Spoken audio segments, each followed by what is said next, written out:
ওয়ালাকাদ আলিমতুমুল লাযীনা আতাদাউ মিনকুম বিস-সাবিলি ফাকুলনা লাহুম কুনু কিরাদাতান খাসিঈন।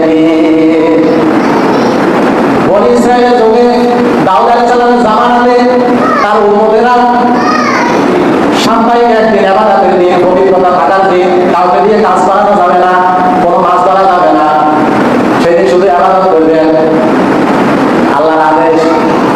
কিন্তু তারা কি করছে?